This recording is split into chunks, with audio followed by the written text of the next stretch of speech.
আমরা আসছি টাঙ্গুয়ার হাওর এর মাঝখানে আর কি।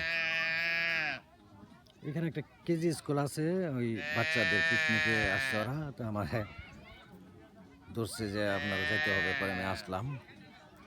এটা কিন্তু টাঙ্গুয়ার হাওর, বর্ষাকালে এখান থেকে পানি একদম ভরে যায়। এই গরু আমাদের এলাকা থেকে নিয়ে আসছে, এইখান থেকে আমাদের এলাকা 3 কিলোমিটারের বেশি হবে, 4 কিলোমিটার হবে। ওইখান থেকে এই গরু 3.5 কিলোমিটার 4 কিলোমিটার, ওই যে পাহাড় দেখা যায় একটু একটু, ওইখান থেকে যে গরু নিয়ে আসছে, হাজার হাজার গরু।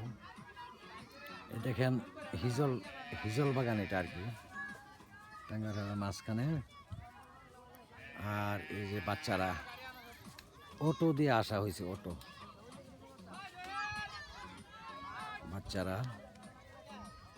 বাচ্চাদের গার্জিয়ানরাও আসছে।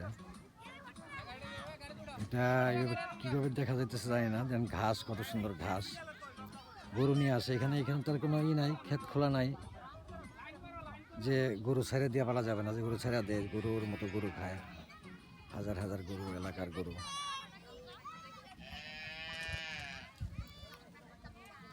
খুব সুন্দর লাগতেছে। আমি আসলে এই এলাকার মানুষ হলেও এখানে আসি না, এটা যে এখানে এইভাবে আছে আমি জানতাম না।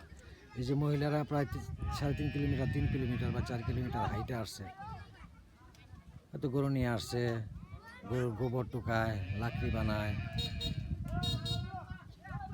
এদিকে দেখা যায় যেগুলো সব টাঙ্গুয়ার হাওরের মাঝখানে। এই যে অটো নিয়ে আসছে, এখানে দুপুরে খাওয়া দাওয়া করবে। বাগলি,